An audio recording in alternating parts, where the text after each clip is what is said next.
नमस्कार दोस्तों, एक बार फिर से स्वागत है आपका देवकुल एकेडमी पे। देवकुल एकेडमी पे मैं देव आपका हार्दिक स्वागत करता हूं।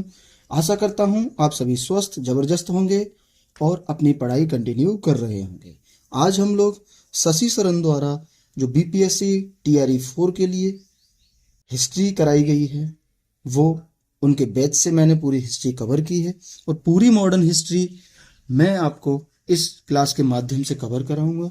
छोटी छोटी क्लासें होंगी, 15 से 20 क्लास में पूरी मॉडर्न हिस्ट्री जो भारतीय राष्ट्रीय आंदोलन है 1885 से 1947 तक वो कवर कराए जाएंगे।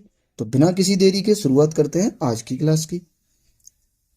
ठीक है, भारतीय राष्ट्रीय आंदोलन सन 1885 से 1947 तक का जो महत्वपूर्ण घटनाक्रम है, ये बीपीएससी टीआरई 4 में पूछा जाता है। तो वो सभी क्वेश्चन जो यहाँ से बन सकते हैं वो सारे इन वीडियो के माध्यम से कवर होंगे और ऐसा मैं गारंटी देता हूं कि यहां से हिस्ट्री पढ़ने के बाद आपका एक भी क्वेश्चन गलत नहीं होगा। कम समय में बेहतर तरीके से इसका रिवीजन कराया जाएगा और इस क्लास की हैंड रिटन पीडीएफ आपको देवकुल एकेडमी टेलीग्राम चैनल पे मिल जाएगी। तो आप वहां से जाके टेलीग्राम चैनल ज्वाइन कर लें। चलिए शुरुआत करते हैं आज के प्रश्न की। भारतीय राष्ट्रीय कांग्रेस का गठन ये 1885 में हुआ था। ठीक है, इसकी जो पृष्ठभूमि थी, तो भारत में संगठनों का जो नेतृत्व किया था वो ब्रिटिश शिक्षित भारतीयों ने किया था। भारत में संगठनों का नेतृत्व ब्रिटिश शिक्षित भारतीयों ने किया था और भारत में स्वतंत्रता से पूर्व कुल 11 प्रांत थे। ये आपको याद रखना है कि भारत में पूछ सकता है कि भारत में स्वतंत्रता से पूर्व कुल प्रांत कितने थे, तो वो आपके 11 थे। और ये क्वेश्चन कई बार पूछा गया है कि भारत में संगठनों का नेतृत्व किसने किया था, तो ब्रिटिश शिक्षित भारतीयों ने किया था। और कांग्रेस की गठन की डेट याद रखनी है, सन याद रखनी है कि 1885 में इसका गठन हुआ। क्लियर, चलते हैं अगला। महत्वपूर्ण भूमिका एक एओ ह्यूम ने निभाई थी कांग्रेस के गठन में। तो एओ ह्यूम के बारे में प्रश्न बनते हैं, पूछेगा इनका पूरा नाम। तो एलन ऑक्टेवियन ह्यूम इसका पूरा नाम था और ये भारतीय सिविल सेवा के अधिकारी थे। जो इंडियन सिविल सेवा थी उसके ये अधिकारी थे और बंगाल सिविल सेवा में ये तैनात थे। ठीक है, बंगाल सिविल सेवा में ये तैनात थे। इन्होंने 1849 में ज्वाइन किया था और ये 1882 में रिटायर्ड हो गए थे।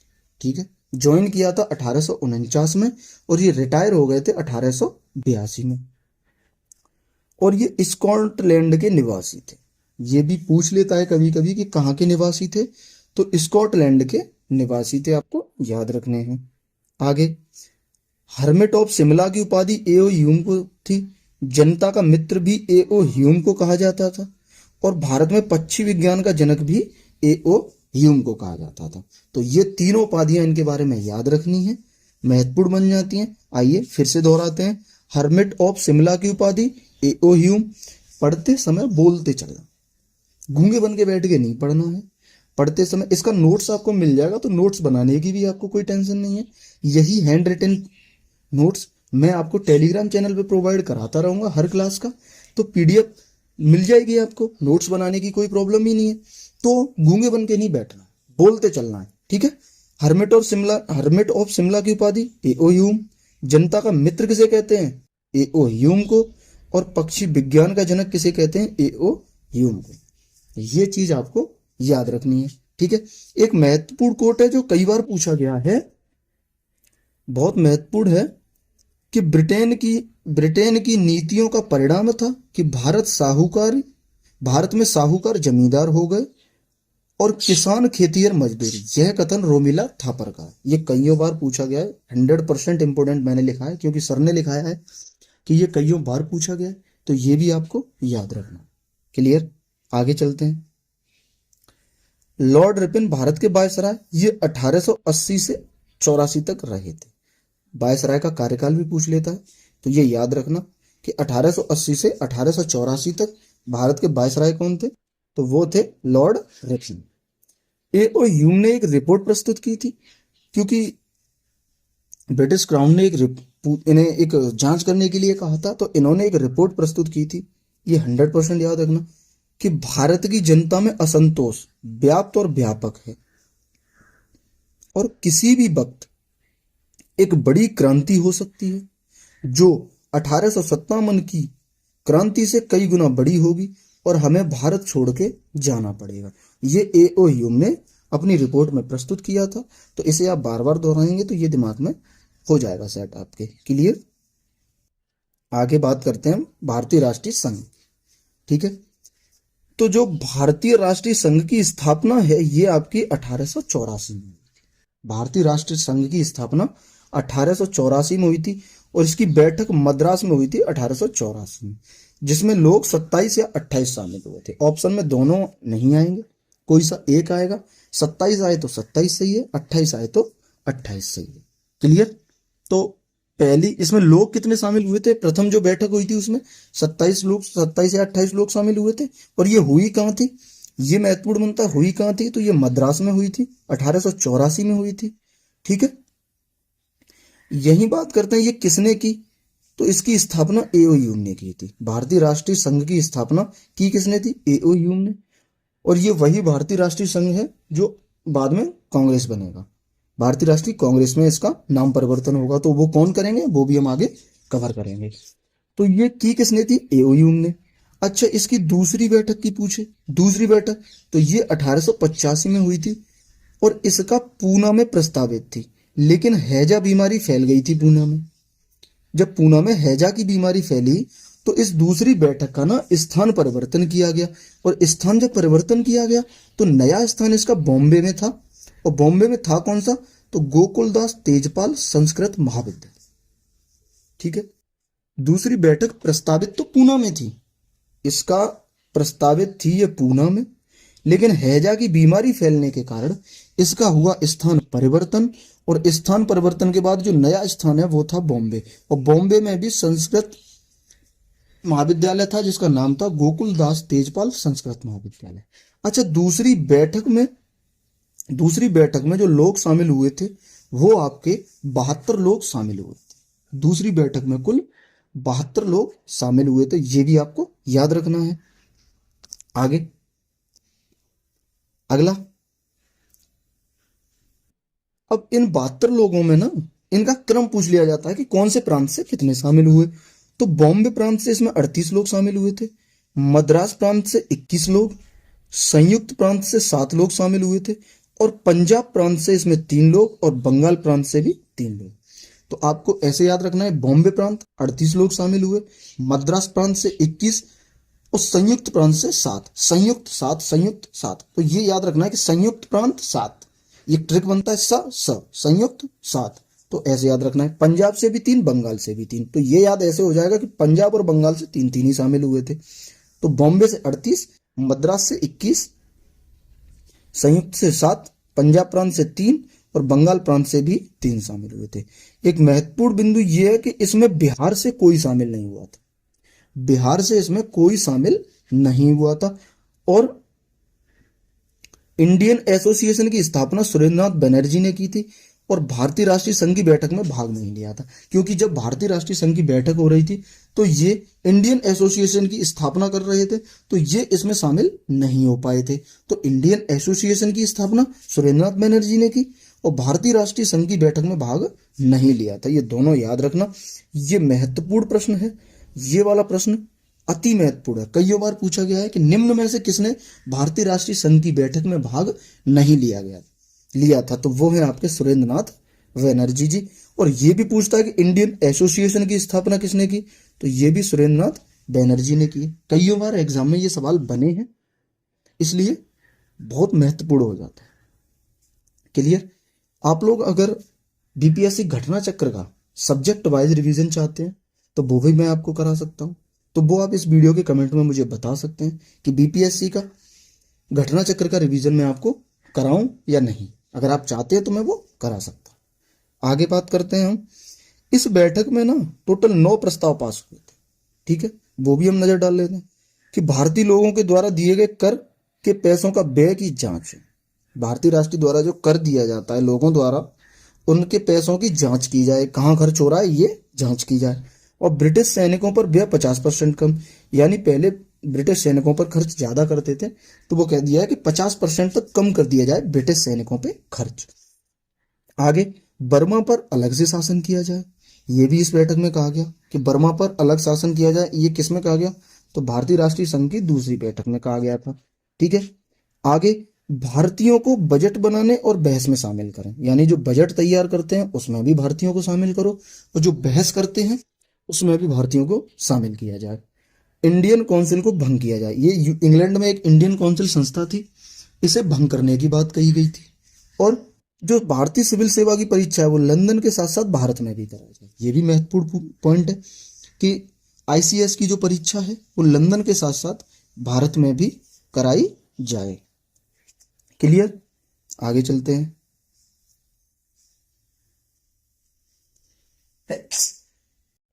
सॉरी, आईसीएस की परीक्षा में अधिकतम आयु सीमा 19 वर्ष से बढ़ाकर 23 वर्ष कर दी जाए, यह भी महत्वपूर्ण पॉइंट है कि आईसीएस में जो भारतीय सिविल सेवा की परीक्षा है उसमें अधिकतम आयु 19 वर्ष थी, तो ये मांग की गई कि 19 वर्ष को की अधिकतम आयु को बढ़ा के 23 कर दिया जाए, और ये काम लॉर्ड रिपन आके करेंगे, तो ये हम आगे कवर करेंगे। ठीक है, सभी प्रस्ताव जो पारित हुए हैं सभी प्रांतों के सभी राजनीतिक नेताओं को भेजे जाएं ताकि वे इसका क्रियान्वयन सुनिश्चित कर सकें, यानी जो भी ये प्रस्ताव पारित हो रहे हैं इनकी एक लिस्ट जितने भी प्रांत हैं उनके जो राजनीतिक नेता हैं उनके पास भेजी जानी चाहिए। और यही एक बात डिसाइड हो गई थी, अगले वर्ष हम कलकत्ता में बैठक करेंगे, यानी दूसरी बैठक में ये निर्धारित कर दिया गया था कि अगले वर्ष हम कलकत्ता में बैठक करेंगे। क्लियर, आगे चलते हैं। अब महत्वपूर्ण प्रश्न है कि भारतीय राष्ट्रीय संघ का नाम बदलकर भारतीय राष्ट्रीय कांग्रेस करने का प्रस्ताव किसने पेश किया? तो ये दादा भाई नौरोजी ने किया था। महत्वपूर्ण प्रश्न है, याद रखना, कईयों बार पूछा गया है कि भारतीय राष्ट्रीय संघ जो था एओयू ने स्थापना की वो भारतीय राष्ट्रीय संघ की थी, इसका नाम जो बदलकर भारतीय राष्ट्रीय कांग्रेस करने का श्रेय है वो आपका दादा भाई नौरोजी को जाता है। दादा भाई नौरोजी ने भारतीय राष्ट्रीय संघ का नाम बदलकर भारतीय राष्ट्रीय कांग्रेस करो, और ये कब हुआ था? तो ये आपका 26 दिसंबर 1885 को हुआ था। इसीलिए कांग्रेस की स्थापना पूछे तो 1885 है, और भारतीय राष्ट्रीय संघ की स्थापना पूछे तो 1884 है। महत्वपूर्ण प्रश्न है, बहुत इंपोर्टेंट है, कंफ्यूजन बनती है, इसको आप याद रखना। ये आपको याद रखना है कि भारतीय राष्ट्रीय कांग्रेस की स्थापना पूछे तो 1885, तो तुम्हारा हो जाएगा कितना 1885, और भारतीय राष्ट्रीय संघ की पूछे तो आपका हो जाएगा 1884। ये तुम्हें याद रखना है 100%। ठीक है, आगे ये कांग्रेस है, यह शब्द उत्तरी अमेरिका से लिया गया और इसका अर्थ है लोगों का समूह। कभी कभी पूछ लेता है कि कांग्रेस शब्द कहां से लिया गया है, तो ये हमारा यूएसए से लिया गया है, उसमें भी नॉर्थ अमेरिका से लिया गया है, और अर्थ है इसका लोगों का समूह।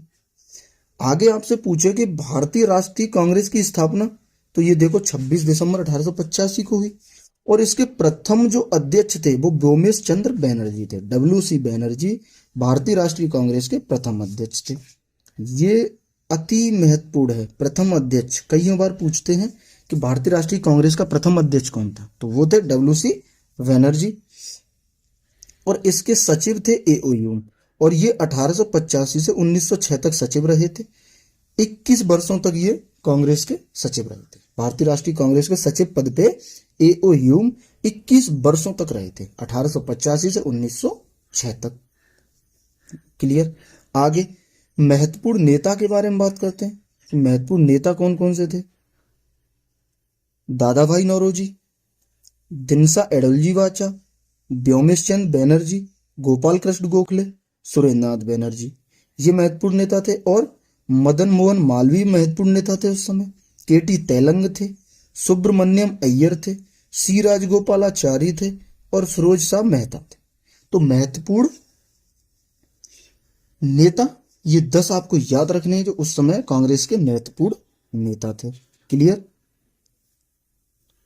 आगे ये चार्ट बहुत महत्वपूर्ण है और इस चार्ट से कई बार प्रश्न बने हैं, तो ये चार्ट आपको 100% याद रखना है।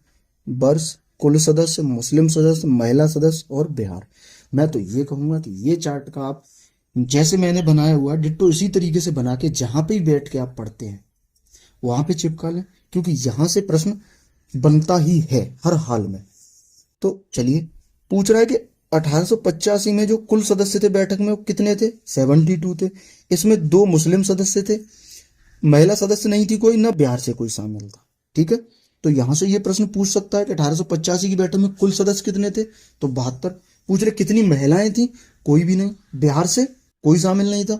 और मुस्लिम सदस्य कितने थे? तो 2 थे। ऐसे करके ये प्रश्न पूछेगा। ऐसे ही 1886 में कुल सदस्य 436 शामिल थे इसमें, और इसमें मुस्लिम सदस्य 33 थे, महिलाएं इसमें कोई शामिल नहीं थी। लेकिन अब बिहार से 2 लोग इसमें शामिल थे, बिहार के 2 सदस्य इसमें शामिल हो गए थे। तो कुल सदस्य तो हम ट्रिक से याद कर सकते हैं। 1886 में भी पीछे 6 और इसमें भी पीछे 6। तो यहां से एक ट्रिक बनी कि 1886 436, जिसके पीछे 6 होगा वही होगा। अब ज्यादा ही किस्मत खराब हो तो हर ऑप्शन के पीछे ही 6 दे दे तो वो अलग बात है। ठीक है, तो यहां से हम एक ट्रिक बना के इसे याद भी कर सकते हैं। आगे 1887 की बैठक में 607 लोगों ने भाग किया, देखो लिया था। देखो ये भी पीछे 7-7, और इसमें मुस्लिम सदस्य 81 थे, महिला अब तक इसमें कोई शामिल नहीं हुई थी, और बिहार से वही 2 कंटिन्यू चलते आ रहे थे। 1888 में 1248 लोगों ने भाग लिया था, और 221 मुस्लिम सदस्य हो गए थे बढ़ के इसमें। महिलाएं अब तक इसमें कोई शामिल नहीं हुआ था, और बिहार से वही 2 लोग शामिल थे। 1889 में 1889 ही सदस्य शामिल हुए थे। तो ये याद तो करने वाली बात है ही नहीं, दिमाग में इतना बस ट्रिक समझ लो कि 1889 में 1889 ही शामिल हुए कुल सदस्य। इसमें मुस्लिम सदस्य 254 शामिल हुए थे। वो आपको याद रखने कि मुस्लिम कितने थे? 254। और अब इसमें 10 महिलाएं टोटल शामिल हुई थी, जिसमें 6 भारतीय महिलाएं थी। ये महत्वपूर्ण है, इसको याद रखना। पूछेगा आपको, ऐसे प्रश्न बन सकता है कि 1889 की बैठक में या 1889 के अधिवेशन में, कांग्रेस के 1889 के अधिवेशन में कुल कितनी महिलाएं शामिल थी? तो पूछेगा तो आप कहोगे 10। और ये भी पूछ सकता है कि उसमें भारतीय महिलाएं कितनी शामिल थी? तो वो 6 शामिल थी, और बिहार से इसमें अभी भी 2 ही शामिल थी। तो ये थी हमारी आज की क्लास। आई होप आपको वीडियो पसंद आई होगी। अगर वीडियो अच्छी लगी है तो वीडियो को लाइक करें, वीडियो शेयर करें, और चैनल को सब्सक्राइब करें। ज़्यादा से ज़्यादा लोगों तक शेयर करें, ताकि कम समय में बेहतर तरीके से लोग अच्छी तैयारी कर सकें। एक बार फिर से बता दूं, शशि शरण द्वारा कराई गई हिस्ट्री जो मेरे पास नोट्स के रूप में अवेलेबल है, वो हिस्ट्री से मैं आपको करा रहा हूँ। 100% इससे प्रश्न बाहर नहीं जाएगा, 100% प्रश्न बनेंगे, ये मैं आपको गारंटी दिला सकता हूँ। कंटेंट देख के आपको समझ आ गया होगा कि कितना बेहतर कंटेंट है। तो ज़्यादा से ज़्यादा लोगों को शेयर करें। और इस क्लास की जो पीडीएफ है, तो आपको नोट्स बनाने की तो जरूरत है ही नहीं, वो मैं पहले ही बता चुका हूँ। पीडीएफ आपको टेलीग्राम चैनल पे मिल जाएगी, और टेलीग्राम चैनल का लिंक इस वीडियो की कमेंट में भी पिन कर दूंगा, और वीडियो के डिस्क्रिप्शन में भी आपको मिल जाएगा। तो आप उस लिंक को क्लिक करके टेलीग्राम चैनल ज्वाइन कर सकते हैं पीडीएफ प्राप्त करने के लिए। एक प्यारी सी कमेंट करके जरूर बताना कि क्लास आपको कैसी लगी। आपकी कमेंट मेरे लिए बहुत ही अच्छा मोटिवेशन साबित होता है। और चाहते हैं आप कि नेक्स्ट भी मैं क्लास ऐसे ही आगे लाऊं, तो आप मुझे जरूर बताएं कमेंट करके। मिलेंगे अगली क्लास में। ये मैं आपसे वादा क्या कर सकता हूं कि हिस्ट्री से आपका 1 नंबर नहीं कटेगा। ये मैं 100% आपसे वादा कर सकता हूं कि 1 भी नंबर आपका हिस्ट्री से नहीं कटेगा। आप एक बार यहाँ से हिस्ट्री खत्म करके प्रीवियस ईयर उठा के देख लेना, एक सिंगल क्वेश्चन बाहर नहीं गया यहाँ से।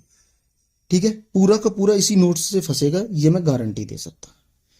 मिलेंगे अगली वीडियो में, तब तक के लिए खुश रहिए, मस्त रहिए, जबरदस्त रहिए, और पढ़ते रहिएगा। अब ज़्यादा टाइम नहीं है बीपीएससी टीआरई 4 में। ऑफिशियल घोषणा हो चुकी है कि मई में फॉर्म आ जाएंगे, और ये मान के चलो कि जुलाई तक आपका एग्जाम 100% ले लेगी बिहार सरकार। ठीक है, तो उस तरीके से आप अच्छे बेहतर तरीके से पढ़ाई कीजिएगा। मिलेंगे अगली वीडियो में, तब तक के लिए